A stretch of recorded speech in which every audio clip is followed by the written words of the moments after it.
Anytime. We welcome everyone to today's hearing on Sharia law in America. I will now recognize myself for an opening statement. There's a movement afoot across the United States that seeks to overthrow our legal system and the Constitution to replace it with a foreign legal system that upends our American way of life. It seeks to replace these foundational elements of our constitutional order with Islamic law known as Sharia. The principles of Sharia are at odds with the Constitution and the laws of the United States. As Sharia fails to include due process, treats non-Muslims as second-class citizens, and prescribes barbaric punishments. All the while, polygamy, misguided corporal punishment for perceived violations of Islam, and acts of violence and terrorism on behalf of Sharia are permitted by its adherents.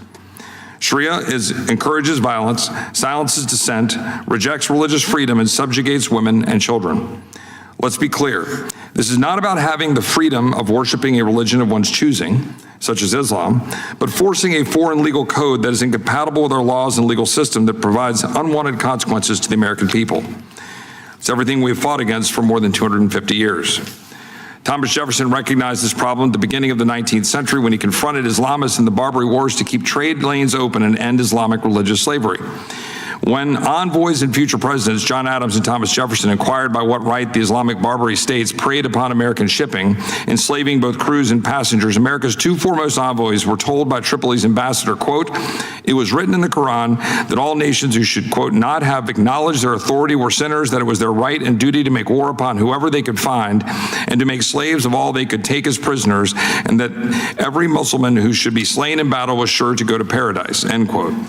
While the rest is history, with American Marines victorious on the shores of Tripoli as their anthem rings, the American people, this Congress, must recognize the same issue our founders identified and defeated over 200 years ago. Islamists are forcing their legal code onto non-believers by violence or the threat of it by any means necessary. The same problem of radical Islam enforcing Sharia has reared its head in the 21st century, this time using different tactics to advance it across the United States. Some of you might think of Sharia as a 2010s buzzword. That is wrong. Over the last few years, efforts to impose Sharia on American communities have taken off, and nowhere more than in my home state of Texas. In 2024, members of a Plano mosque sought to create their own 402-acre Islamic enclave governed by Sharia within the state of Texas. It was called the East Plano Islamic Center, or EPIC. And thankfully, after advocacy by many in Texas, the Texas state government has currently stymied it from advancing. EPIC's leader, Yasser Qadi, is a prominent imam with a long history of involving himself in Islamist causes, openly expressing hatred for Jews and support for Holocaust denial ideas. Despite claims Qadi renounced his earlier extremism and anti-Semitism, in October 2016, Qadi offered a defense of the Taliban. And following the October 7th attacks by the terrorist group Hamas, in which over 1,200 Israelis were murdered, Qadi declared he had, quote, the luxury of bluntly saying, "I am not going to condemn the fight of an oppressed people," end quote. However, EPIC is only one example of Sharia taking root in Texas. Shadow Islamic courts have also proliferated. One Dallas tribunal, for example, purports to make final judgments on legal disputes according to Islamic jurisprudence, placing Sharia law above binding state and federal law. Both EPIC cities and Islamic tribunals are repugnant to the spirit of the Constitution, which guarantees religious freedom and confirms that federal law is supreme. We see further evidence of a Sharia movement with imams making concerning claims. For example, in a recent video posted on X this month, a Texas imam said the following: "Mamdani is victory. We didn't succeed to conquer Vienna by the sword for 200 years, and now it's 10% Muslims. We need to enlarge the Muslim population in America." Sheikh Ustad, an imam from EPIC Mosque in Texas, preaches regularly that jihad against the non-Muslims and martyrdom is the highest cause and reward in Islam, and he praises Hamas and other terror groups, espousing the following, quote, "My brothers and sisters, we are going to die anyway, so why don't we aim to die as a shaheed?" Shaheed is Arabic for witness, but used in Islamic context for martyrdom on behalf of Allah. All of this while the Muslim observing population in Texas has grown. For example, in 2000, there were 115,000 Muslims in Texas. In 2020, the most recent data available, it's estimated 313,000, a 172% jump, and it's much greater 5 years later. One can make the claim that not all devotees agree or enforce with Sharia, but no one can deny the increase of Muslim observers in Texas, many of whom likely harbor support for Sharia's tenets. Moreover, Texas ranks third among U.S. states in the number of mosques, with 224 counted in 2020 and estimated over 300 today. Let's look at immigration numbers from those who immigrate from Muslim-majority countries, many of whom have settled in Texas. Since 2002, after the September 11, 2001 terrorist attacks, the United States has issued 4.6 million green cards, or lawful permanent status, to nationals from Muslim-majority nations, allowing them to remain here indefinitely. Some of these countries include Afghanistan, Bangladesh, Cameroon, Egypt, Indonesia, Iran, Iraq, Jordan, Lebanon, Libya, Malaysia, Mauritania, Oman, Pakistan, Qatar, Saudi Arabia, Senegal, Sierra Leone, Somalia, and the list goes on and on. But put another way, there's been a 48% increase in green cards to these countries from 2002 to 2023 after 9/11. We must take a sobering look at our immigration policy to ensure we do not admit those who refuse to assimilate and try to establish their own legal code in contravention of our laws. All this is particularly true when one looks at Muslims in the United States' view of Sharia and in what capacity it should exist in our country. To give a nationwide perspective, a September 2024 survey discovered the following about United States Muslims. 50% favored Sharia blasphemy law, making it illegal to show a picture or a cartoon of Muhammad. 46% were in favor of to form a Muslim political party. 39% supported broad application of Sharia in the United States. 33% wanted Islam declared as our national religion. A previous Pew study found 19% of American Muslims believe suicide bombing on behalf of Islam should be justified. These results should be troubling to every American. Additionally, Islamists and groups who adhere to Sharia have tried to influence Texas' state education system to drill Sharia into young minds. The Middle East nation Qatar has been reported as Hamas's most important financial backer and foreign ally. Qatar has provided $1.8 billion to the terrorist group Hamas since 2012. During his first term in the White House, President Trump fired off a series of posts that cast Qatar as facilitating, quote, radical ideology. That same year, former United States officials raised concerns about Qatari support for terrorism.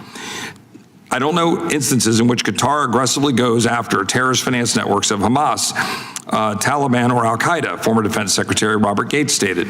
Taken together, the U.S. arm of the Doha-based and Qatari state-supported Qatari Foundation, known as Qatar Foundation International, claims its goal is to promote and provide support for certifying, quote, teachers of Arabic in primary and/or secondary K-12 public state-funded schools. In Texas, QFI has directly funded Arabic language and culture programs in several districts, raising questions about the content and implications of such foreign-backed curricula in public education. Here are examples. At the Menara Academy, a public charter school in Irving, Texas, QFI-supported activities have included classroom materials featuring maps of the Arab world that exclude Israel entirely, replacing it with Palestine. Austin Independent School District received a $100,000 grant from QFI to launch a new Arabic language and culture program, funding teacher salaries and curriculum development and instructional materials similar to what I just described. In 2015, Houston Independent School District obtained an $85,000 grant to perpetuate those curriculum. Texas A&M University has received over $197 million through the Qatar National Research Fund for research contracts. Additional undisclosed funds estimated over $100 million routed through the Texas Engineering Experiment Station. In fact, it was just last year that A&M shuttered its Qatar campus, which was being funded by the Qatar Foundation after it faced significant concerns over foreign influence, national security risks, and geopolitical ties. This subversion should shock every American's conscience.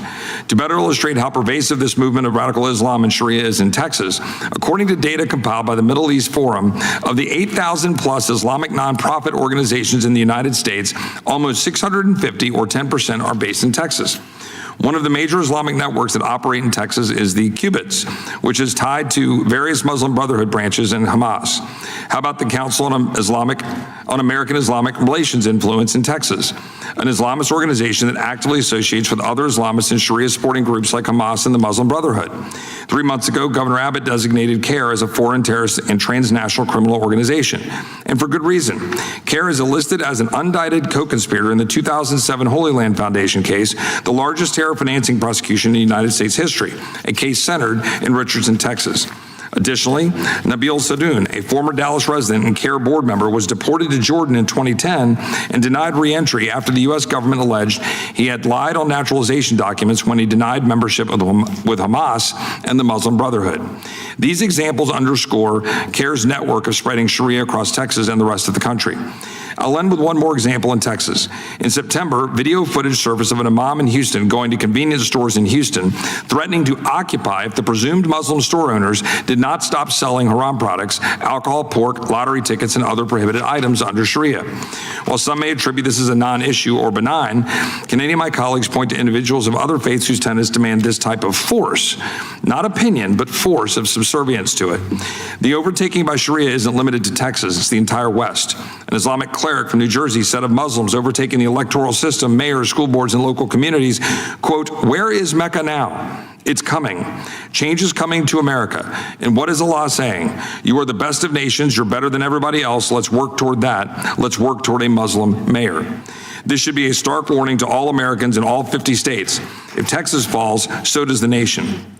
These efforts to undermine the Constitution and demonstrate political Islam have only been worsened by an unchecked immigration system that admitted Sharia adherence into our borders. Europe gives us a clear example of what will happen if we don't close the door on Sharia now. In England and Wales, more than 85 Sharia courts operate as a parallel Islamic government, depriving women of the rights they are entitled to under British law. This year, the United Arab Emirates announced that it will end all support for Emirati students studying in the UK because of fears that students will be exposed to and join the Muslim Brotherhood, where the UAE has declared a terrorist organization, but the UK has not. As recent as last March, supporters of Sharia and other Islamists have signaled their desire to advance jihad to other nations. The Qatar-based International Union of Muslim Scholars, a global network of Muslim scholars, called for, quote, armed jihad against our friend and ally Israel. You might think the Sharia crisis is only in foreign countries or has not yet arrived in the United States, but it is here. Now is the time to protect every American's right to freely practice their own faith and defend the supremacy of other shared political system. Now is the time to take decisive action, as our founders did when confronted with the same issues today. Our nation is founded on these ideas. Sharia law shares none of these principles. By its Arabic definition, it is a law, one pushed in our country for too long. It has no place in American government, not now or ever. With that, I will now recognize the ranking member, Ms. Scanlon, for her opening statement. Thank you, Chairman Roy, and thank you to our witnesses for being here today. When the chair began his remarks, with a concern about forces trying to undermine our Constitution, I thought we might have some unintended agreement, but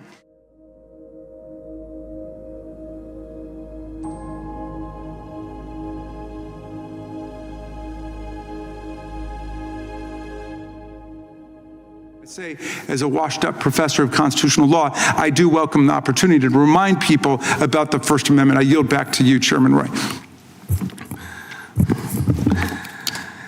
I thank the ranking member for his opening statement, and without objection, all other opening statements will be included in the record, and we will now introduce today's witnesses.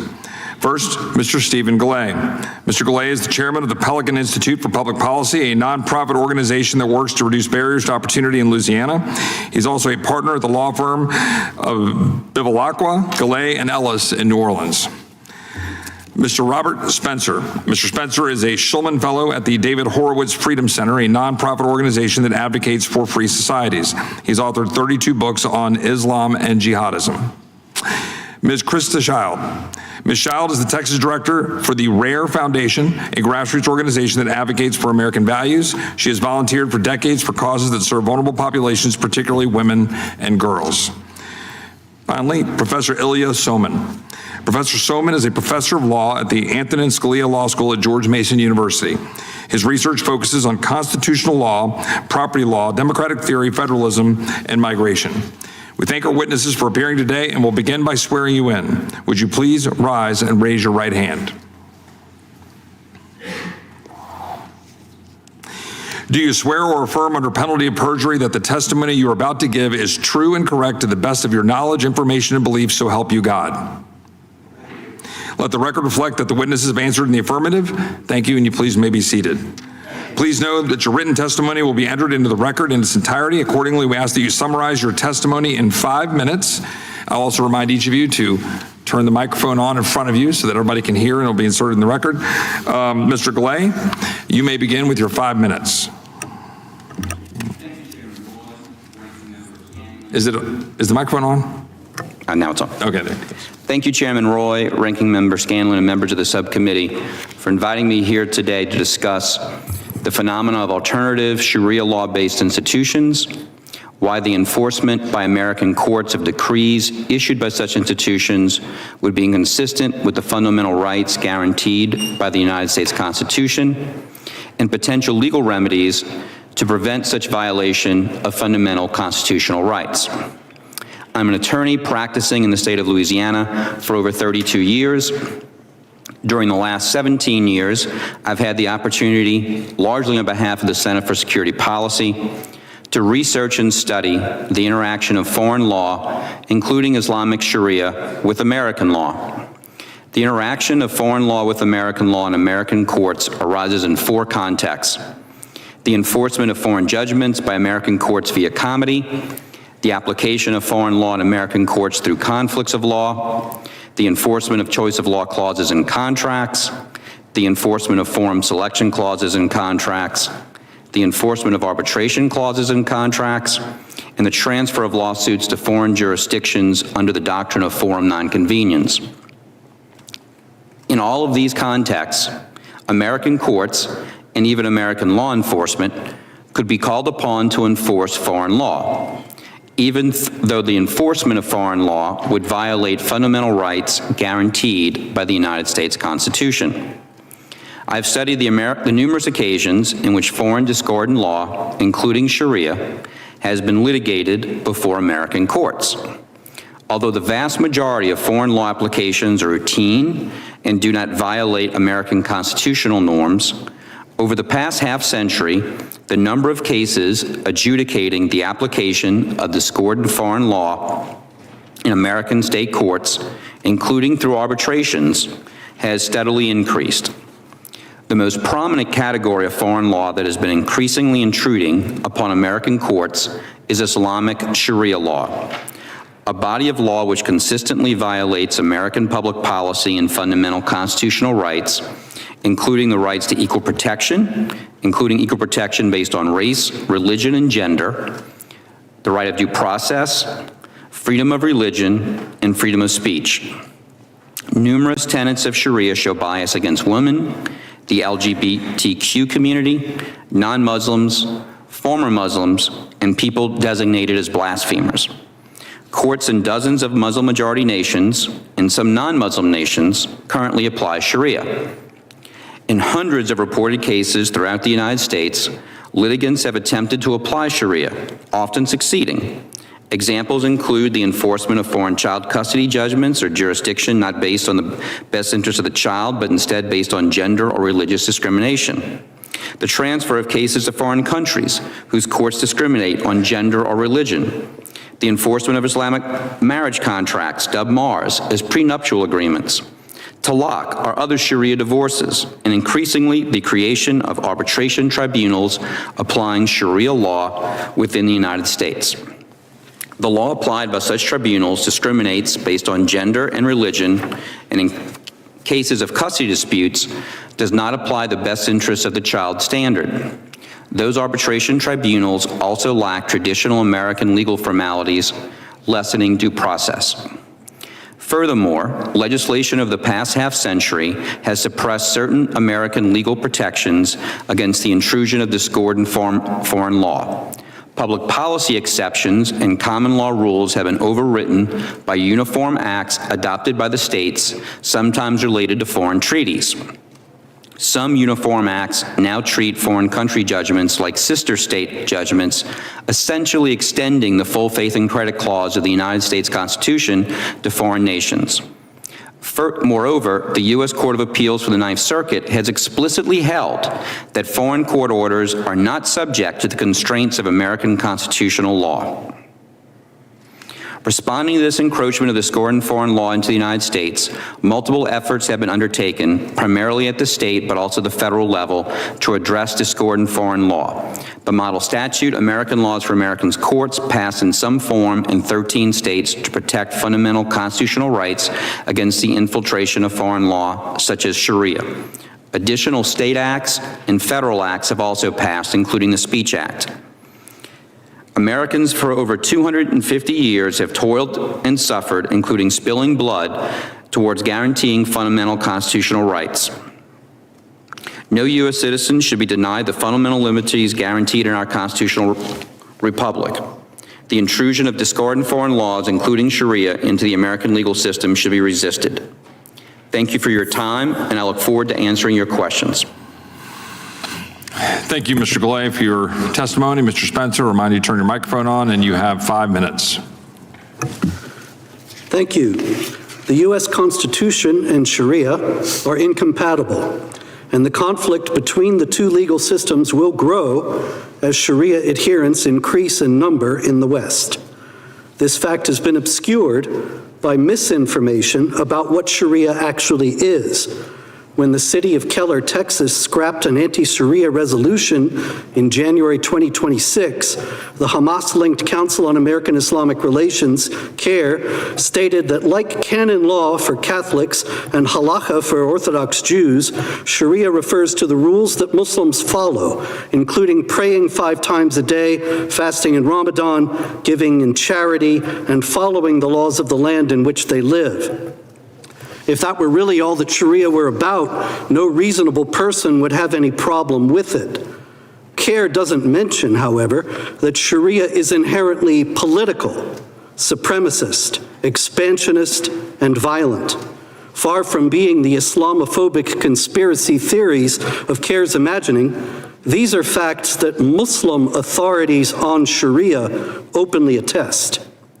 Reliance of the Traveler, Umdat as-Salik, is a classic manual of Islamic sacred law, that is Sharia. In 1990, Dr. Taha Jabir Alawani, president of the International Institute of Islamic Thought, as well as president of the Fiqh Council of North America, stated that this Sharia manual was useful as a textbook for teaching Islamic jurisprudence.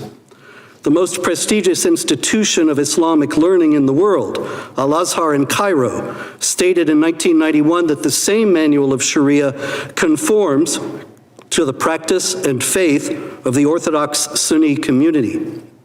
We read in this same guide to Sharia that jihad means war against non-Muslims and that it is a communal obligation upon the Muslim community. The object of this war is to establish the hegemony of Sharia over the conquered land. For non-Muslims, this means an institutionalized, highly codified second-class status that denies them basic rights. Non-Muslims living under Sharia must pay the non-Muslim poll tax, jizya, that is specified in the Quran, verse 929. This religion-based tax is designed to indicate, as the renowned Islamic scholar Ibn Kathir explained, that the non-Muslims who are paying it are disgraced, humiliated, and belittled. The non-Muslims in this state of disgrace and humiliation are not allowed to build new houses of worship or repair old ones, so their communities are in a perpetual state of decline. They are forbidden to make any public display of their religion. They're relegated to the most menial jobs in society, for they are forbidden to hold authority over Muslims. If they say anything critical about Islam, Muhammad, or the Quran, they're liable to be put to death. From all this, it is clear that Sharia is not simply Muslim personal religious law. On the contrary, Sharia-based legal and civic institutions are contrary to America's founding principles and violate federal law and the Constitution in numerous particulars. The death penalty for mentioning what Reliance of the Traveler terms as something impermissible about Allah, the Prophet, or Islam, that is blasphemy, is directly at variance with First Amendment freedom of speech protections. The Islamic imperative to establish the hegemony of Sharia as the law of the land, as in today in the Islamic Republic of Iran, Afghanistan, and elsewhere, is obviously at variance with the First Amendment principle of non-establishment of a religion. Even in its personal aspects, Sharia does contradict U.S. law. The Quran states that a man should beat a woman from whom he fears disobedience. That's chapter 4, verse 34. Domestic violence is a crime in U.S. law, but it is not a crime under Sharia. And we have the example of what happened in Britain. Britain began establishing Sharia courts several years ago with the understanding that cases that came under the purview of British criminal law would be referred to the British criminal courts. Instead, the Muslim Arbitration Tribunal on its website urged the Crown Prosecution Service to reconsider bringing criminal charges against Muslim men who'd been accused of domestic violence. And as this is in the Quran, the same thing would happen here. As Sharia is considered divine law, those Muslims who adhere to it always consider that it takes precedence over the laws of the land. Moreover, emigration to a new land to bring Sharia to it is also an Islamic imperative. The Quran in chapter 4, verse 100 promises a reward from Allah to those who emigrate for the sake of Allah, which means for the purpose of bringing Sharia to a non-Muslim land. Thank you. Thank you, Mr. Spencer. Appreciate your testimony. Ms. Child, again, remind you to turn your microphone on, and you have 5 minutes. Thank you, Mr. Chairman, distinguished members of Congress. I'm Krista Shield, the Texas State Director for Rare Foundation USA. I stand before you from deep love for America, our Constitution, and the religious liberties it guarantees every citizen. As a Christian who cherishes this nation, I fiercely defend its founding principles of freedom, equality, and self-governance. On September 11, 2001, as an American Airlines flight attendant, I watched the second plane slam into the tower. My heart sank. The world changed in that moment. Freedom itself was under siege.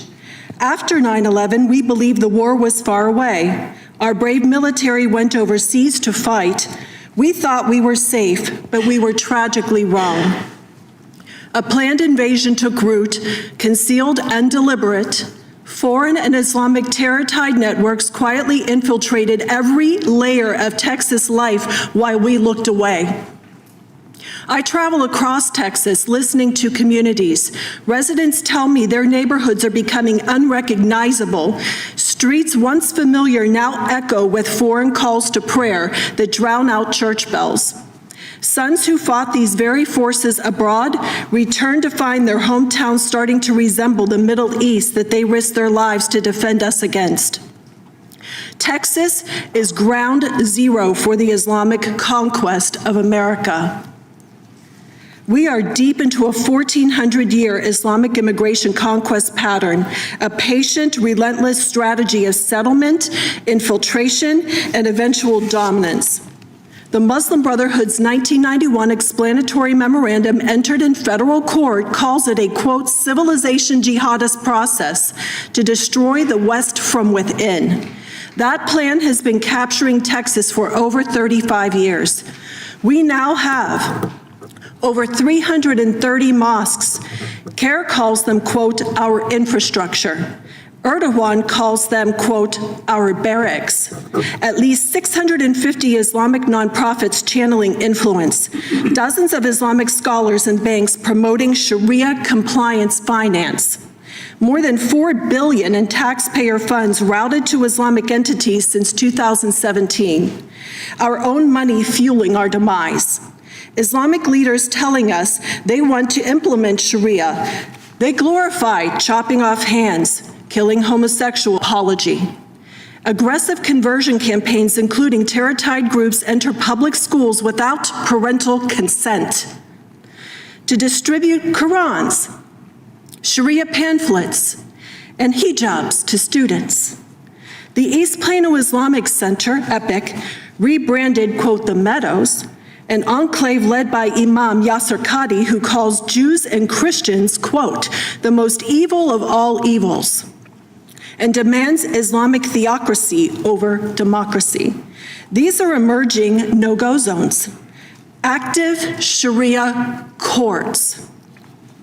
In the last legislative session, 2 Pakistani-born representatives introduced over 20 bills advancing Sharia, mandating halal in Texas schools, Muslim Heritage Month, quote, Islamophobia censorship laws to silence critics.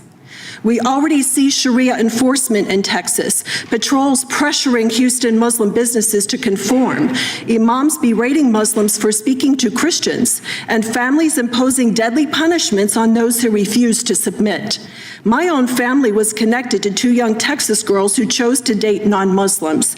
They were murdered by their own father for not conforming to Islam. That pain drives me every day. These examples are not isolated. This is not assimilation. It is strategic infiltration and conquest.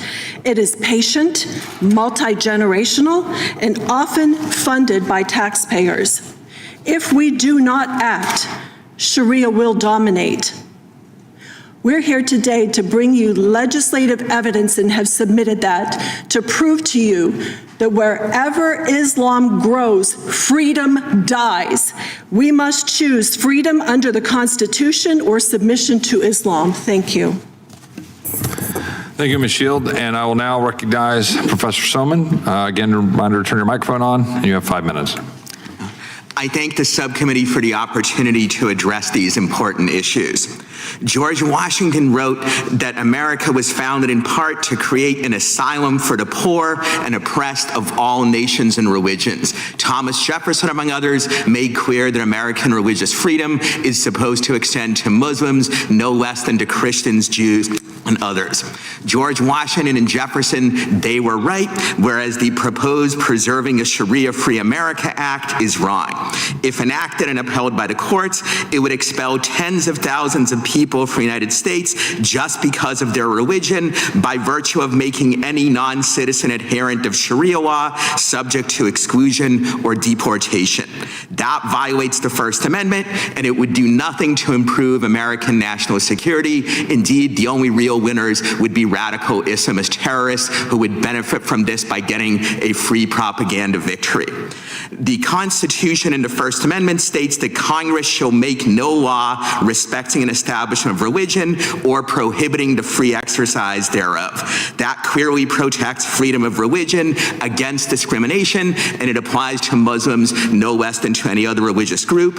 And almost all Muslims, to some degree or another, are Sharia law adherents because Sharia law is simply the religious precepts of Islam. Muslims disagree a lot among themselves about what exactly those precepts mean and how they should be applied, but nonetheless, a law targeting Sharia law adherents, it targets Muslims in much the same way as a law targeting adherents of Talmudic law would target Jews, or a law targeting adherents of canon law targets Catholics.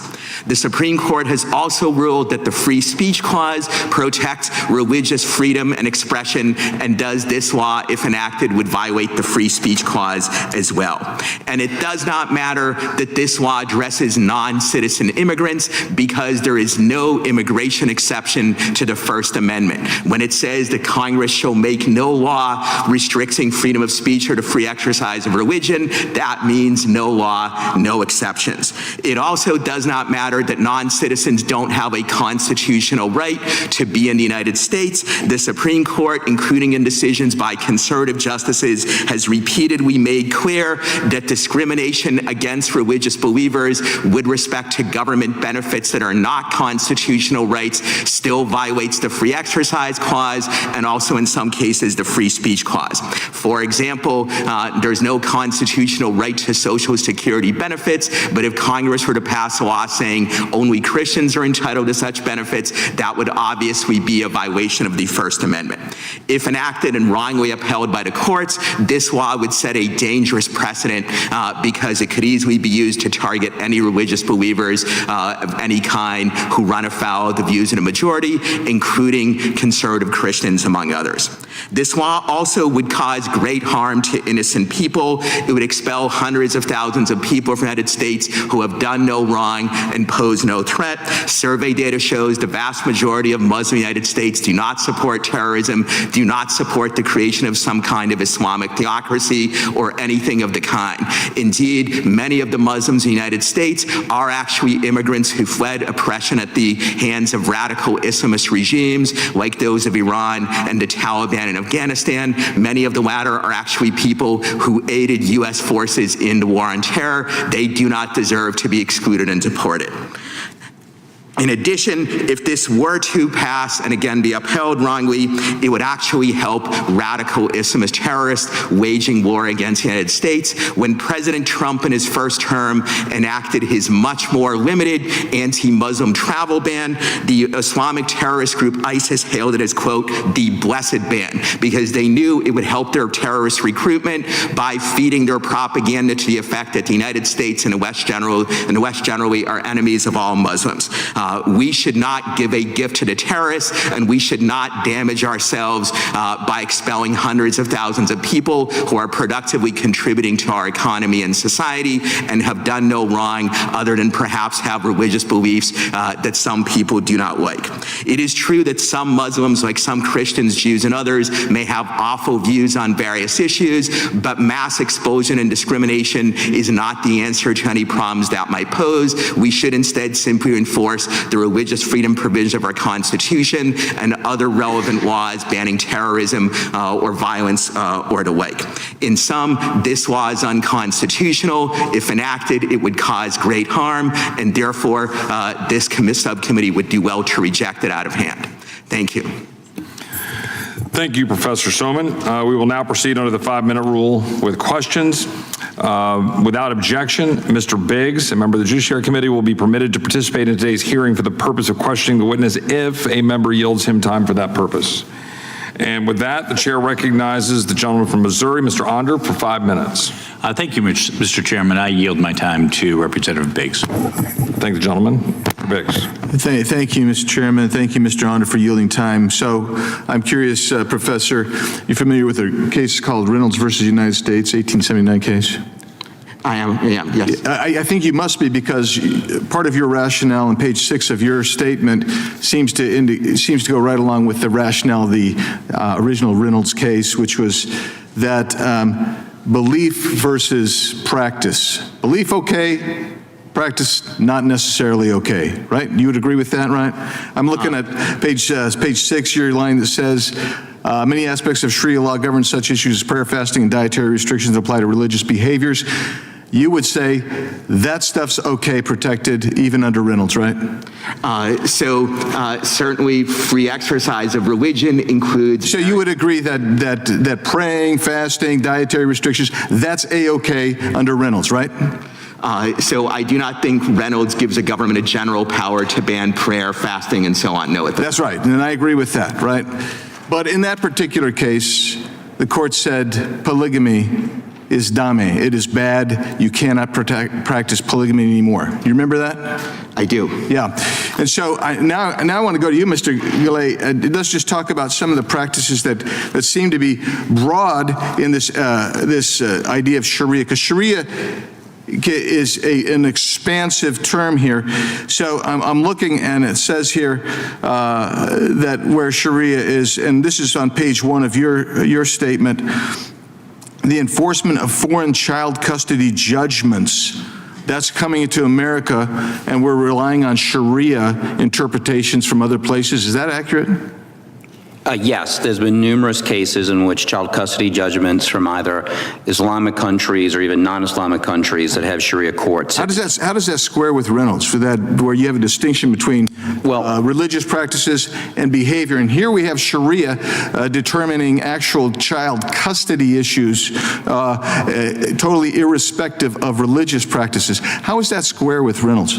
Well, clearly, Reynolds would allow the government to regulate child custody, whether or not the child custody rules were favored or disfavored by a religion. However, there is a lack in our law of addressing comity of foreign judgments and the constitutionality of the process by which those foreign courts reach their judgments. There's even a Ninth Circuit case, the Nauco case, where the Ninth Circuit explicitly said that you can't do a constitutional analysis on a foreign judgment. So under current law, it appears as though foreign courts can do things that our courts would never imagine doing, would clearly violate constitutional rights, and those judgments are being brought here, and those judgments are being, on many occasions, enforced. Yeah, and they would be inconsistent with American jurisprudence, but somehow we're incorporating some foreign jurisprudence into ours. And so now I'll go to you, Mr. Spencer, for just a sec here. On page 2 of your statement, you point out that the Quran states a man should beat a woman from whom he fears disobedience. Domestic violence is a behavior as opposed to a belief, but in the Sharia system, it seems to be a belief. Yeah, it's certainly a belief. You can't have something in the Quran and have Muslims say that they're against it if they are going to be believing, observant Muslims. And the problem becomes when they act upon it in a Sharia context, then you have the precedent of Britain that I was explaining, that instead of referring it to the criminal courts as they had agreed to do, they tried it under Sharia and told the wife to go back and try to please her husband instead of prosecuting the man who was committing the domestic abuse. And so Sharia actually became an institution or a third rail that replaced the British judicial system, at least in that particular case. Exactly. And Ms. Shields, ultimately this really is the nub of why we're here today. We see Sharia, we see its expansive nature. Some people want to frame it in a certain way as just, it's how we pray, it's how we call the prayer, it's those types of religious practices, but it actually has massive institutional ramifications. Has it grown in Texas? What did this start out with, and how has it been impacted in Texas? And I'm almost out of time, so Mr. Chairman, if she can answer that question.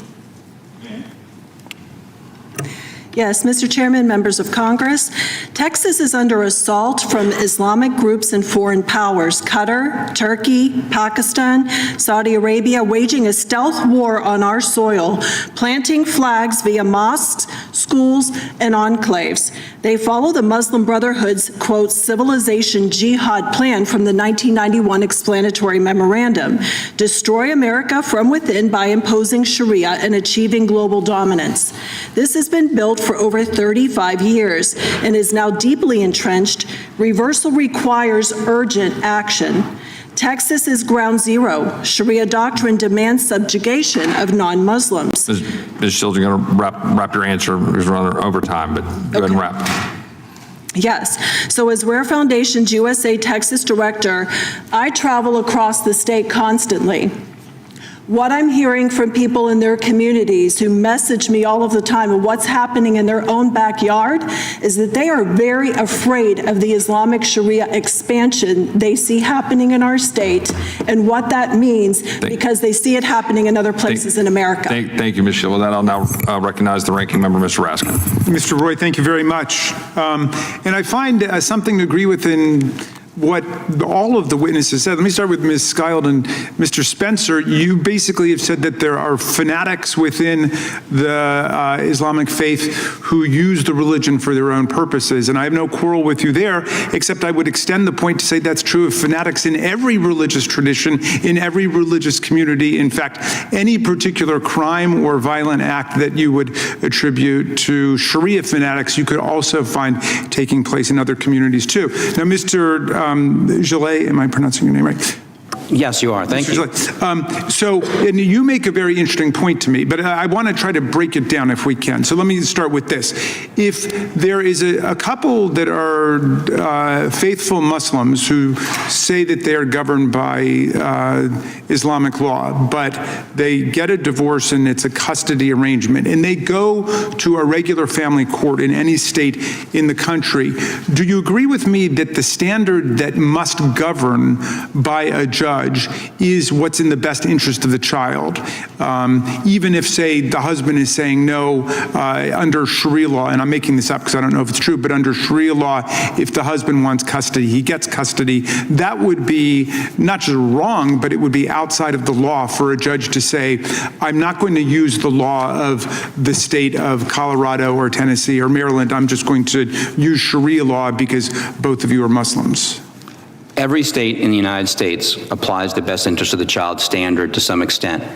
Every state in the United States applies the law of that state. However, under the laws of arbitration and the laws of comity of foreign judgments, They will sometimes apply. Okay, so that's where I'm going now. But just to be clear, it would be a violation of the law and clearly reversible error if any district court in the land said, we're going to use Orthodox Jewish law or Islamic law or Seventh-day Adventist law in order to decide a custody dispute or a marriage dispute. We can only use the secular law, and it is reversible error if it does it. Now, you raise a really interesting point, though, which is what happens if there is a society which actually has a theocracy, like Saudi Arabia, for example, which I believe uses Islamic law and Sharia law. Okay, so let's say there the husband, again, hypothetically, because I don't know the theological particulars, but let's say the husband gets custody because he wants custody. Then they come over to America and the wife argues, I should have custody under the best interest of the child standard. Are you saying that under the comity of laws or respect for foreign judgments, that an American court is bound to accept the judgment that took place in another society? I'm not saying that. The Maryland courts have said that in the case of Hussein versus Malik, and it's happened in other instances. The problem, Congressman, is that although the law of the states is clear, the Uniform Child Custody Jurisdiction Enforcement Act has overruled traditional concepts of comity, and it does not have a high threshold for enforcing those foreign judgments. Okay, so let me just stop you there because I'm limited time, but I think you've raised an interesting point. I don't think it's addressed at all by the good chairman's legislation. I don't think there's anything in legislation that deals with your point. And that's something I'm open to because I like American law. I don't think anybody here should be subject to laws of authoritarian, theocratic societies like Saudi Arabia. So, Professor Soman, to you, but what about the chairman's legislation? Have you looked at that from a constitutional perspective? Yes, I have, and for the reasons I stated before, it would be unconstitutional if enacted.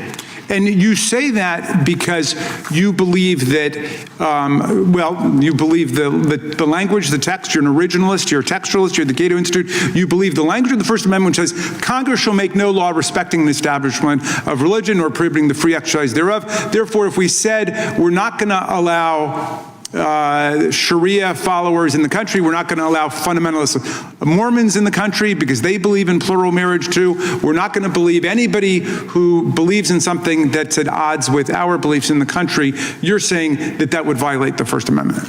Yes, it would, and the Supreme Court, including in decisions by conservative justices, has repeatedly stated that discrimination on the basis of religion with respect to government benefits is unconstitutional. All right, let me ask you one final thing, okay? So within Orthodox Judaism, there's a process called the get, which is that the couple may get a secular divorce, but if the husband doesn't dispense this religious document called a get, the woman can never get remarried again within Orthodox Judaism. And there was an effort when I was in the Maryland legislature to say, well, we are going to say that you can't get a secular divorce if you're not going to grant the woman this religious certificate or get. And I just had to oppose it because it was conditioning a secular good on a religious act. And I wonder if you think I did the right thing there. These guys are schmucks. They're not giving the women the get, but the women can get remarried in secular court if they want to. They just can't do it within the religious courts. Yes, I agree with you.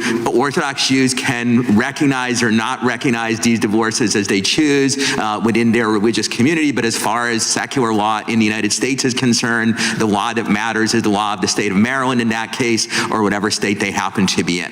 Thank you for your patience, Mr. Chairman. I yield back. Thank the ranking member. I now recognize the gentleman from California, Mr. McClintock, for 5 minutes. Well, my thoughts are along a similar line. We're talking about two very different things, compulsory and voluntary.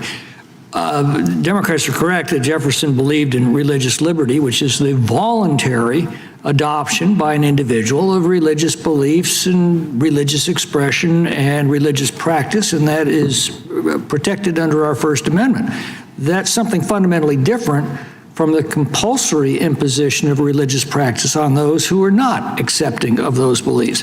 And indeed, Jefferson made the point in one of his letters that every religion proclaims itself as the one true religion.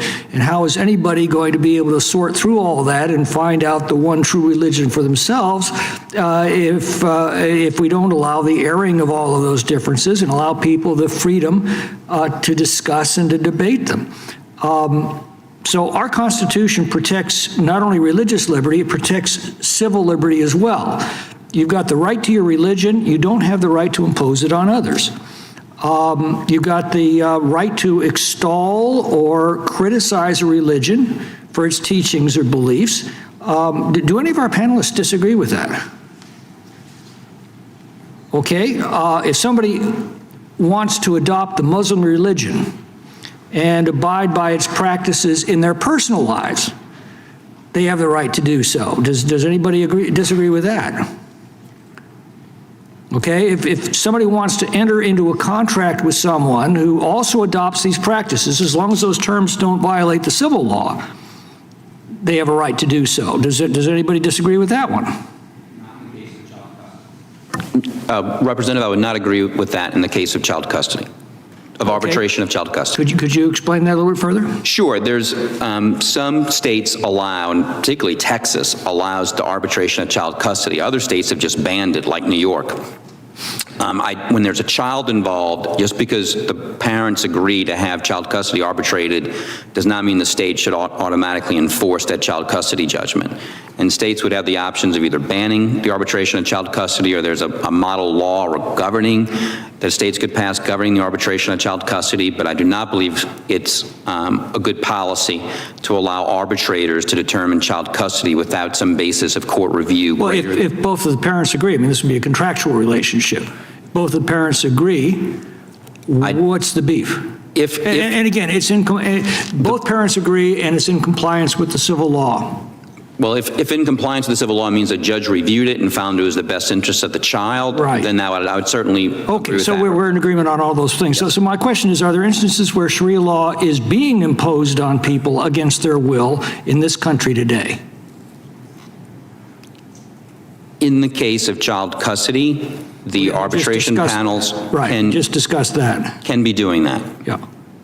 And that could both be through foreign judgments or through arbitration. Are you aware of any proposals to enact laws that would assist in imposing Sharia law on others or giving it precedence over our own civil law?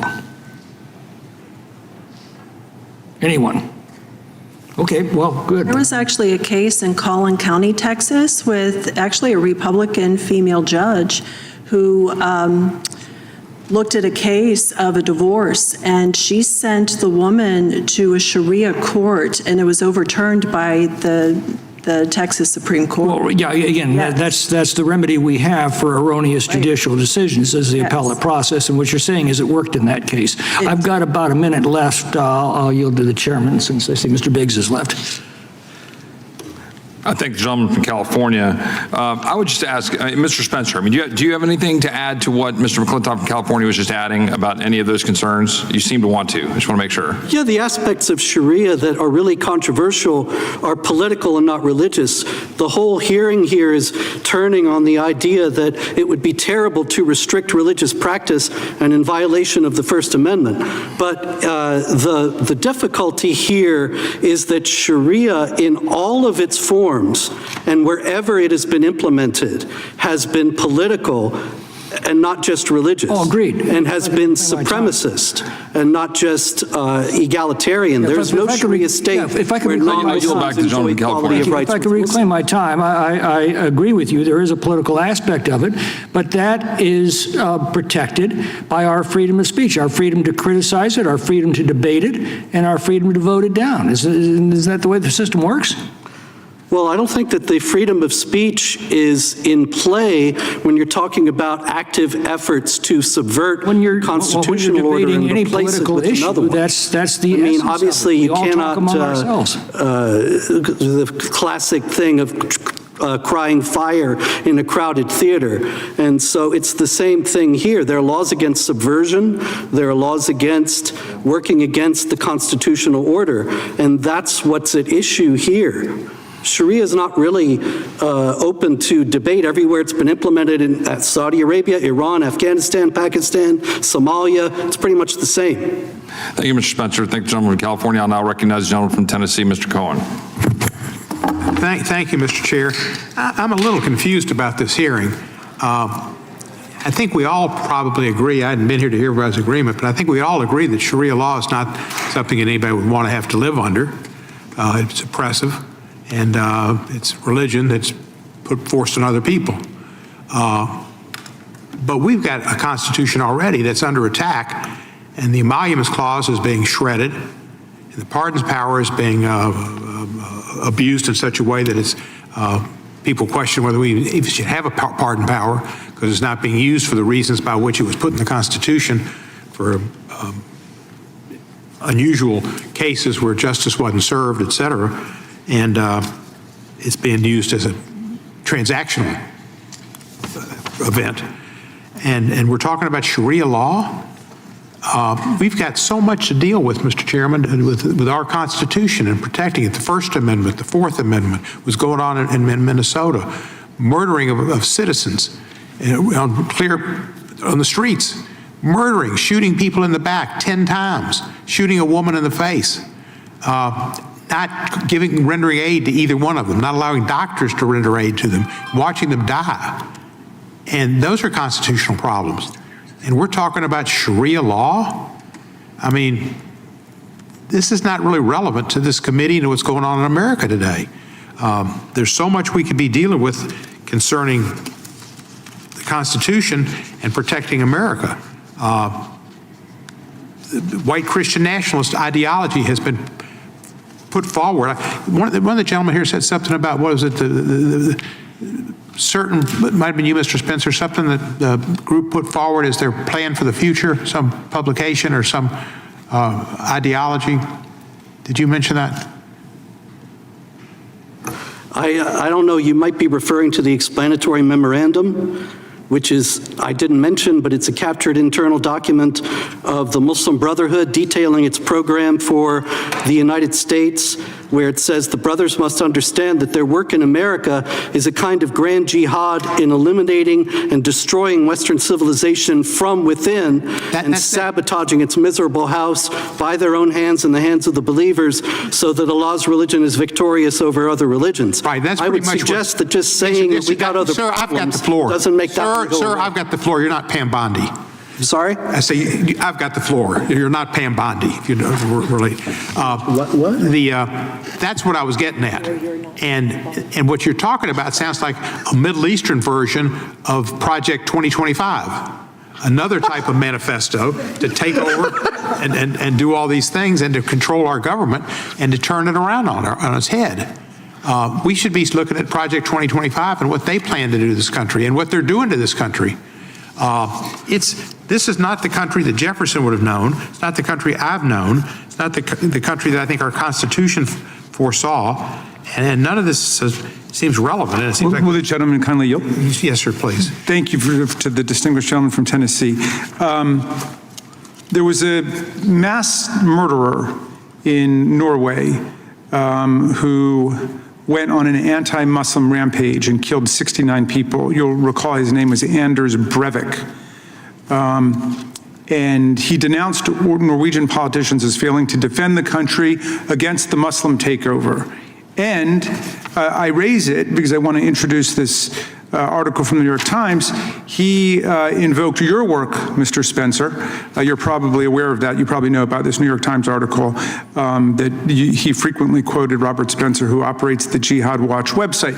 All of which goes to, I think, demonstrate the point I was making before, that fanatics can take up any ideology, religious or secular, and use it to commit horrific crimes, all of which to me would suggest that all of us should be careful about whether we're speaking up for general principles like the separation of church and state and against religious fanaticism of every kind, or whether we're trying to demonize and vilify a particular group. I don't know if you have any response. Well, yeah, in terms of demonizing and vilifying, obviously this would be an example of it, because Anders Breivik quoted me, yes.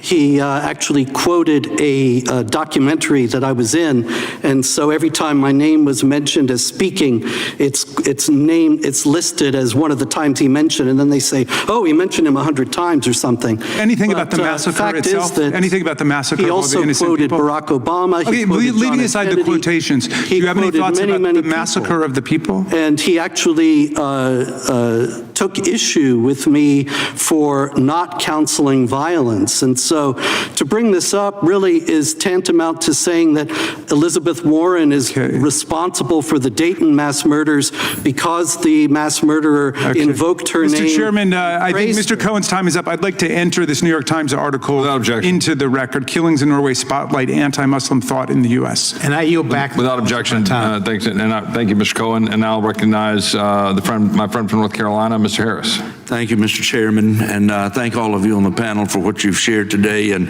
you know, while there's been a lot of talk about what we don't know, and we don't know this world or we don't know that world, let me tell you what happened in my world, in the 8th District of North Carolina.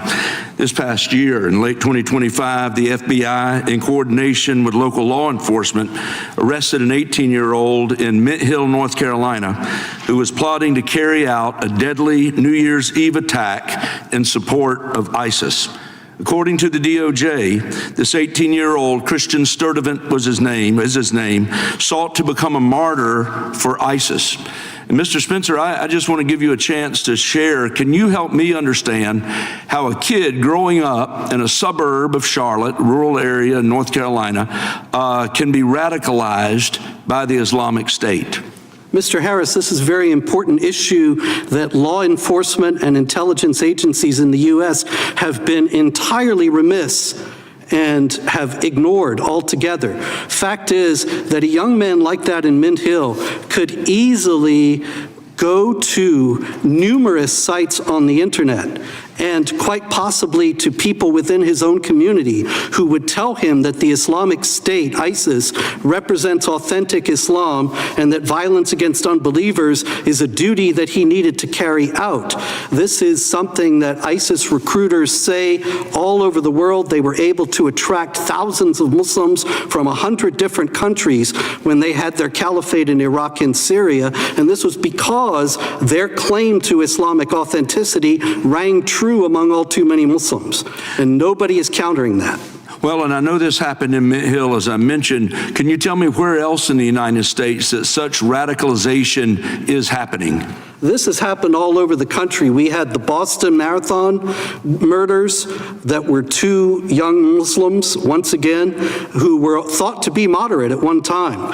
And we had the Fort Hood massacre, San Bernardino, Chattanooga. The list goes on, Orlando, Florida. The list goes on and on and on. And these are young Muslims in the United States who come to believe for reasons that nobody has ever investigated fully, that this is the authentic expression of their faith. And what role is the internet playing, you believe, in the radicalization of American-born youth? Well, the Islamic State group has frequently called upon Muslims in the United States specifically to carry out lone wolf jihad terror attacks by just starting to murder people at random when they get the opportunity. And so because they have this claim of Islamic authenticity, it's all too easy for a young man to go online and see that and think that he will be receiving a reward from Allah for carrying it out. Well, as a pastor, for myself, I believe, obviously, that religious liberty is critically important and something we've got to be willing to do what we have to protect. However, I also recognize that a person's religious liberty doesn't mean they can impose their religious liberty onto others. So let me ask you this, Mr. Spencer. How do we balance our respect for religious liberty with the threat you see posed by Sharia law? Seems to me we have to be able to say to the Muslim community that they're perfectly free to practice their religion, except where, in particular, it contravenes other existing American laws. For example, there were a couple of doctors in Detroit a few years back who were put on trial for practicing female genital mutilation, and their defense was that this was part of their Islamic faith and that they were carrying out as their part of their religious practice. And a judge ultimately threw the case out, saying, yes, indeed, this contravenes religious freedom, and we have to understand that it would be unconstitutional to ban female genital mutilation because it's part of Islam. And so the rights of those girls whose lives are destroyed, they don't matter at all. And that's Sharia. Well, and one thing in just the last 40 seconds that concerns me is the creation of these Islamic tribunals that seek to mediate disputes between Muslims and bind Muslims in the United States to Sharia law. We've seen them popping up in cities like Dallas, which led Governor Abbott to request law enforcement officials to investigate these entities. And Mr. Gillay, in just the last 15 seconds, would Sharia law-based institutions such as these potentially violate federal law, and if so, how so? They would probably not violate federal law, that is particularly a statute, but what they would do is in some of their rulings, if their rulings were enforced by civil courts, such as the courts in Texas, as Texas law would currently suggest, then that would violate certainly American constitutional liberties, including due process, equal protection, freedom of speech, and freedom of religion. Okay, thank you, sir. I'm out of time. I yield back, Mr. Chairman. I thank the gentleman from North Carolina. I'll now recognize the ranking member, Ms. Scanlon, for her 5 minutes of questions. Thank you. It's been an interesting discussion of one religious minority attempting to impose its beliefs on the general population, which of course would violate the First Amendment. And I think that our colleague, Mr. Cohen, did raise an interesting point about the greatest danger perhaps lying not with Sharia law, but with white Christian nationalism, which is very different than patriotic Americans who happen to be Christian, but the white Christian nationalist movement, which is embodied in the Heritage Foundation's Project 2025 manifesto. I mean, which we've seen over the last year, the Trump administration has embraced, both by putting people who drafted that document into the administration, but also by implementing its plans. And I just run through a few of them. The plan calls for a total abortion ban, which is not something that people of all faiths believe in, including the overturning of FDA approval for mifepristone and restricting access to contraception. These beliefs seek to reverse LGBTQ plus equality, including same-sex marriage, and making it very difficult for people to access gender-affirming care. The policy promotes a very narrow definition of family as a married mother and father, often portraying single motherhood as an aspect or a cause of social decay. It proposes, and the Trump administration has moved to abolish the Department of Education, promoting school privatization through vouchers and trying to fund private religious schools. With respect to civil service, we've seen the moves to reclassify tens of thousands of nonpartisan federal civil servants and replace them with political appointees willing to swear allegiance to this particular ideology. Impacts on the environment, et cetera. There's a whole host of ways here in which this particular ideology has been embedded in our government in recent times, despite the fact that it does pose a threat to underlying constitutional values, other people's religious beliefs. So I think that keeps coming to mind as we have this conversation about having the respect for religious liberty and people being free to practice their own religion, but they're not supposed to be imposing their own religion on others. Professor Soman, can you speak for the benefit of my Republican colleagues, can you explain how the First Amendment's Free Exercise Clause and the Free Establishment Clause work together to prohibit the government from imposing one group of Americans' religious views on another? Sure, absolutely. So certainly the Free Exercise Clause prevents direct coercion of religion of any kind, forcing people to engage in religious practices that they don't want to engage in. The Establishment Clause prevents the establishment of any kind of official religion, including the kind of theocracy we see in Iran or in Saudi Arabia. And also relevant to this case, to the legislation we're talking about today, the Free Exercise Clause in decisions by Supreme Court justices, including by conservative ones in the case of Carson versus Macon dealing with yes school vouchers. They have ruled that it violates the free exercise clause to exclude people or organizations based on their religious beliefs from benefits that are available to other people, even though the state did not have an obligation to create school vouchers under the Constitution.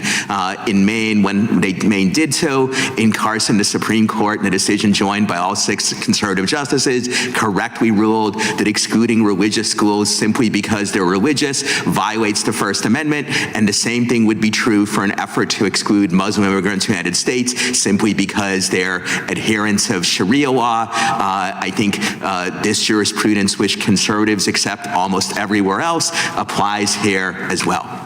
We've recently seen some examples where this administration has tried to exclude immigrants, deport immigrants based upon their First Amendment speech, for example, publishing an op-ed. Can you talk about why, under the First Amendment, the government can't deport non-citizens simply because of their religious views? Sure. I described this in my written testimony, but the basic idea is that there is no immigration exception to the First Amendment, and that the rights protected by the First Amendment apply to non-citizens on our territory, no less than to citizens, and courts several times over the last year have ruled against the Trump administration's campaign of speech-based deportations, and rightly so. And I would just yield 25 seconds to Mr. Raskin. Oh, but I actually have a UC request, Mr. Chairman, if that's okay? Sure.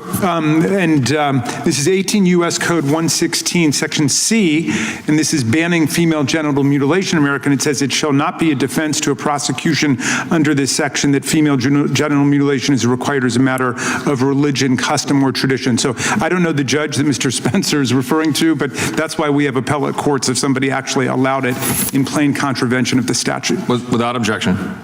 I will now recognize my colleague and friend, the gentleman from Texas, Mr. Gill. Thank you, Mr. Chairman. Thank you for holding this hearing and for very boldly and clearly speaking about this. This is an issue that I hear all the time from my constituents in North Texas who are concerned about the rise of radical Islam in Texas, and I want to thank the witnesses for being here as well. I've got a few questions, and I want to start with you, Mr. Soman. Can you tell me what percentage of U.S. Muslims believe that Sharia law should be implemented in the United States? So I'm not aware of survey data on that specific question. However, I can tell you it's 39%. 39% of Muslims in the United States want Sharia law implemented in the next 20 years. Do you know what percentage of Muslims in the United States support the formation of a Muslim political party? Again, I'm not familiar with survey data on that particular question. Number is 46%. Do a couple more. Do you know what percentage of Muslims in the United States support making it illegal to show a picture of the cartoon of the Prophet Muhammad? So as with the other questions, a lot depends on the wording and the sample, and I would want to see the details 50%, of the methodology here. That's a lot. Let's do one more. Do you know what percentage of Muslims in the United States believe that Islam should be declared as our national religion? Once again, I would want to look at the methodology of the survey, the question. 33%. This is from a survey conducted by the Heritage Foundation in 2024, in September of 2024. It was published on October 6th, 2024. I got two more for you. Do you know what percentage of American Muslims believe that Israel does not have a right to exist as a Jewish homeland? I don't know that one either, but if it's from a survey by the Heritage Foundation, it's 43%. You're happy, you can declare that statistics you don't like aren't true, but that's not how I'm going to operate here. We got one more. Do you know what percentage of Muslims in the United States say that Jewish people have too much power in government policy? Once again, I would refer you back to my previous answer. 57%. Do those facts concern you? I would want to see the nature of the survey, and I would also know the. No, I'm just asking if those statistics concern you. If they were accurate, they would be a matter of concern, but I would want to see. They are accurate, and I think that they are a matter of concern, and I think most Americans agree with me there. Mr. Spencer, I'm going to move on to you. let me ask you, is Islam as a political ideology, in your opinion, compatible with America's constitutional governing framework? Oh, no, certainly not. It denies the freedom of speech, denies the equality of rights of non-Muslims with Muslims, the equality of rights of women with men, and contradicts U.S. law in numerous other particulars. And can you tell me, what is the goal of political Islam? Well, Muhammad, the prophet of Islam, said, Islam must dominate and not be dominated. And in every Sharia state that is on earth today and has ever been on earth, non-Muslims have not had equality of rights with Muslims in the society. The idea is to enforce a subservient position for them so that they know the pain in this world as well as the next of having rejected Muhammad, which the Quran says that they will suffer. Under Islamic law, as it's commonly practiced, are men and women treated with equal dignity? No, certainly not. I quoted before the passage about women beating women from whom you fear disobedience. The Quran contains nothing about beating disobedient men. Ms. Child, I've got a few questions for you. Can you explain to us very, very briefly, what is Epic City? Oh, yes. Do you mind turning your microphone on? Sorry. Yeah, so to understand how Sharia relates to Epic City, you don't have to look any further than Imam Yasir Qadhi of Epic. He's the chairman of the Fiqh Council on North America, the group that tells Muslims in the U.S. how to apply Sharia. Mm-hmm. And do you know who's funding Epic City? Yes, just one moment. I have some information on funding. And when you ask where the money and infrastructure for Epic City are coming from, when Epic City was first marketed, they actively solicited investors, including foreign investors. So that fundraising model is now under serious legal scrutiny with Texas Attorney General Ken Paxton. He sued East Plano Islamic Center, its development arm, Community Capital Partners, alleging violations of Texas security laws and how funds were raised and managed. And this isn't isolated. Thank you, and my time is up, so I yield back. Thank you, Mr. Chairman. The ranking member. Thank you. I seek unanimous consent to enter into the record an article published by the Cato Institute on October 26, 2025, written by Mustafa Akil, titled "No Sharia Law is Coming to Texas." Without objection. I ask unanimous consent to enter into the record an article published by Politico on January 26, 2026, written by Liz Crampton and Jessica Piper, titled "Republicans Go All In on Sharia Law Attacks Ahead of Texas Primary." Without objection. I ask unanimous consent to enter into the record an article written by J. David Goodman, published in the New York Times on February 10th, 2026, "Without a Border Invasion, Texas GOP Turns to an Old Enemy, Islam." Without objection. Thank you. Mr. Chairman, I've got one too. Member. This is from the Pew Research Center. 45% of Americans say the United States should be a Christian nation. Without objection. I'll now recognize myself for such time as I shall consume. Ms. Shield, let me ask you a quick question, and just try to go through these pretty quickly, right? Just a few things with respect to Texas, my friend Mr. Gill was just talking about. Is it true that not just Epic City, that there are other similar type compounds being Yes. built in, including there's a big center in West Campus, the University Right. of Texas, including other places. In other words, it's not just located just Epic City, is that correct? That's correct. So All over the- are there, I'm also talked to a number of people, particularly in the Dallas-Fort Worth Metroplex, women in particular, who will tell me that there are enclaves and areas throughout the Dallas-Fort Worth Metroplex where they do not go. Where there are women, Texans, who say that because they are in areas that have a high concentration of Muslim men, and because of the nature of what's going on in those areas, that there are now, quote, no-go zones in the Dallas-Fort Worth Metroplex. Is that correct? That's correct. And I've heard that from multiple people in multiple places throughout that area, correct? Correct. And Mr. Spencer, and I'd look to you on this question here.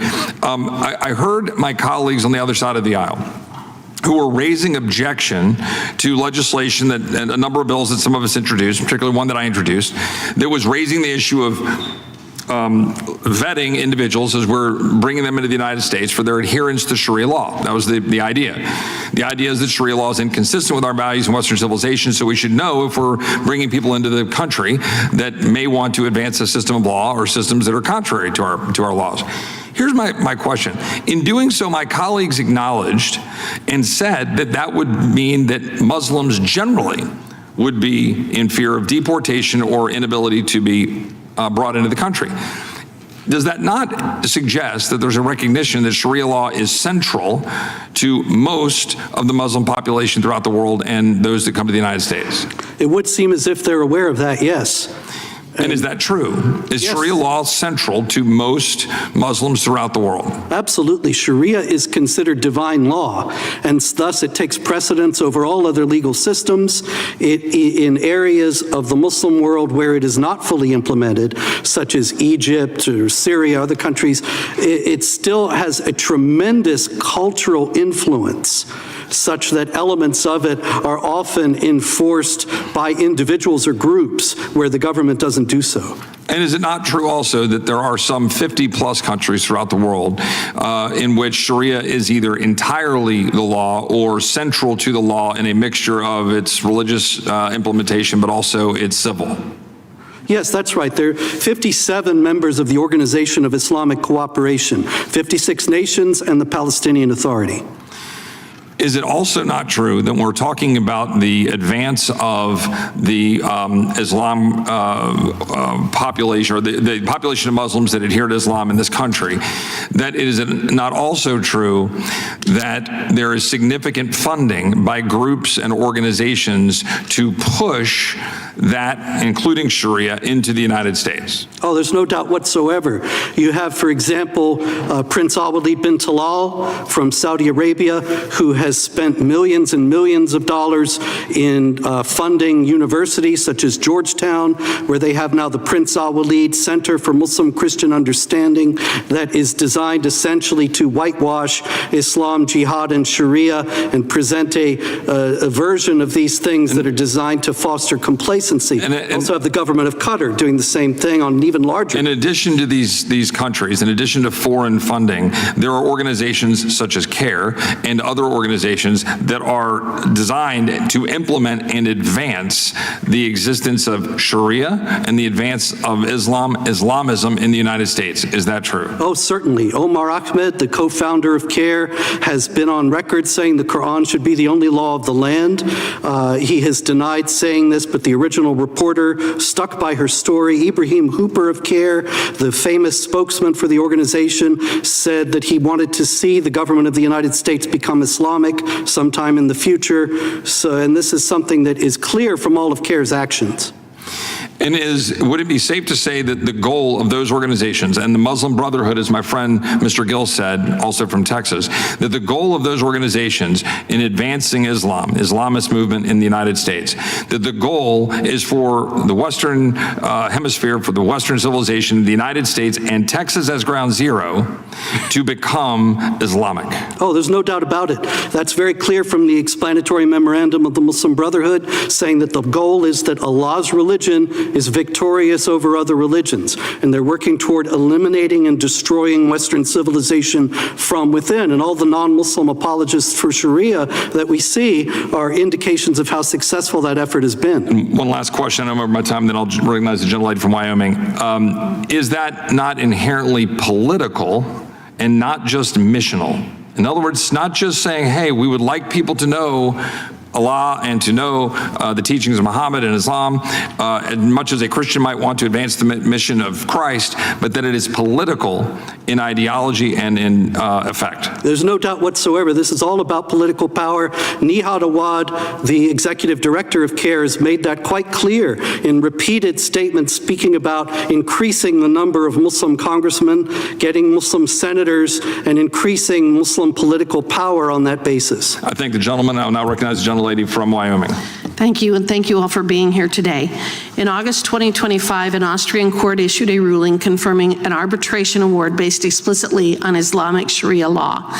In the specific case, a contract was signed by two men that mandated that an arbitration tribunal would resolve conflicts based on Sharia law. The arbitration tribunal, after a conflict arose, later decided against one of the two men and forced him to pay $320,000, and the decision was upheld by the Vienna Regional Court for Civil Matters. The European Center for Law and Justice highlights examples in Europe where Sharia law has been legally applied, including in Greece, where under the 1923 Treaty of Lausanne, citizens who are Muslims and residents in Western Thrace have used Sharia law as a parallel legal system for private law. We know that has also happened here in America, and Mr. Gillet, I'd like to turn to you. Across parts of Europe and more limited context in the United States, we have learned that there are a number of so-called Sharia-based tribunals that purport to resolve family and other civil disputes using Sharia-centric principles.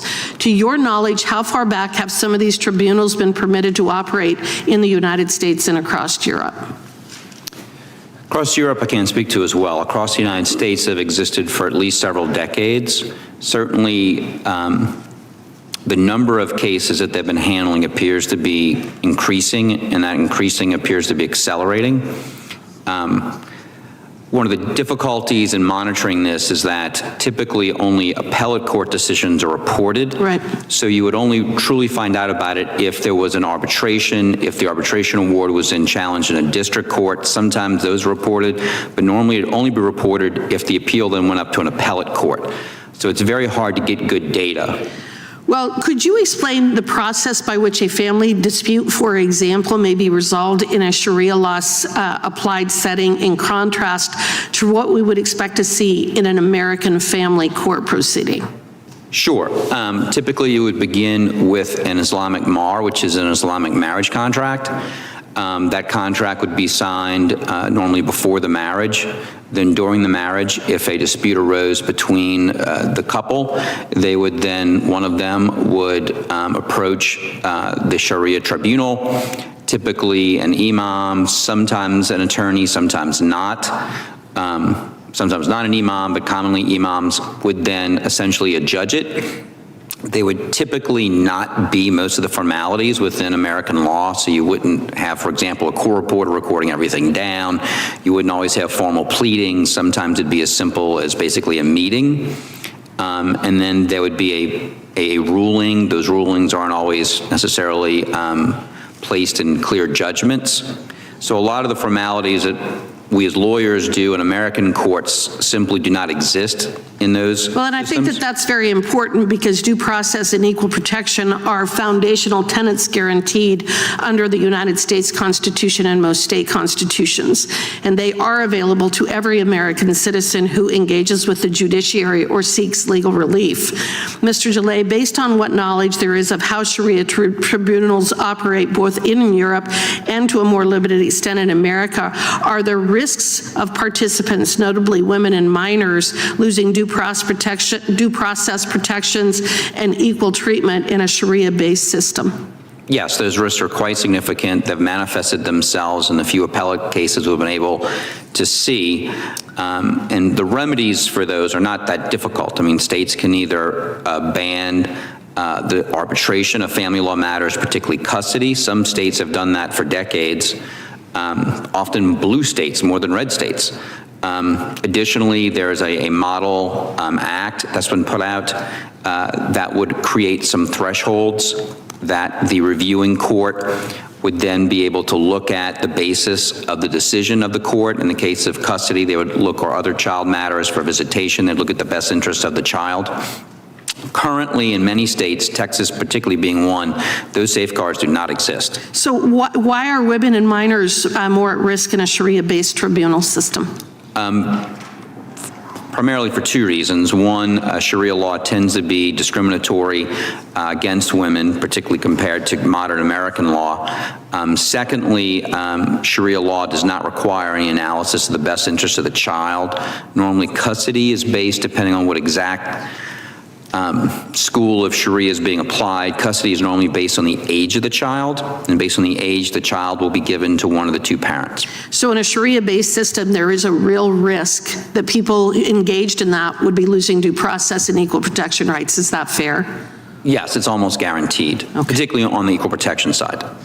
Thank you, and I yield back. Thank you, Mr. Gillette. Thank the gentlelady from Wyoming, and I'll now recognize the gentleman from Wisconsin for 5 minutes. Thank you. First of all, I want to respond to something that was said earlier. Every weekend I get home and I meet, different people around my district. Maybe I attend Republican Party events, maybe church groups and their fundraisers, American Legions, Lions Clubs, Rotary Clubs, and just random people when I sometimes just go door to door. I have yet to find one person who is a self-avowed or even unself-avowed Christian nationalist. I've just never met that person. And nevertheless, for whatever motivation, I think to be divisive and I think to run down this country in the eyes of our immigrants, I think that's what their motivation is. The Democrats keep talking about these mystery people.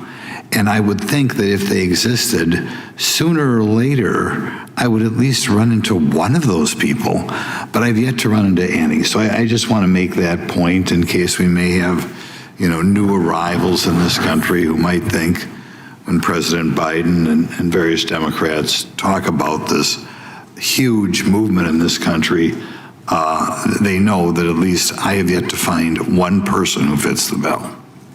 Okay. Now, Mr. Spencer, you were cut off before. I'm going to give you just a few minutes. Is there anything you wanted to say that weren't able to say when you were cut off? Be honest with you, I don't remember when the last time I was cut off was, so. Okay. I'm from Wisconsin, and in Wisconsin we have a military base called Fort McCoy, and there are a huge number of people who on very short notice inundated Fort McCoy. Eventually, federal prosecutors charged a couple of the Afghans who were there with serious crimes, sexual assault of a minor, committing domestic violence. I felt in any event that these incidents underscored how inadequate vetting happened before all these people were put in Wisconsin. But in any event, do you know about how many Afghans did the Biden administration bring to the U.S.? Oh, I believe it was about 85,000. I'll help you. My cheat sheet here says 200,000. Okay, I'm sure that that's much more accurate. In any case, vetting was essentially non-existent. These were people who were, for the most part, not people who helped us in Afghanistan, but that was by the acknowledgement of Alejandro Mayorkas, that they were people who didn't have the special immigrant visas that were given to people who aided us there. And what's noteworthy about the people who were arrested at Fort McCoy is that they said they didn't know that they were violating American law when they molested these young people because what they did was legal in Afghanistan. And that is an indication in microcosm of the dangers of bringing over Sharia-adherent Muslims.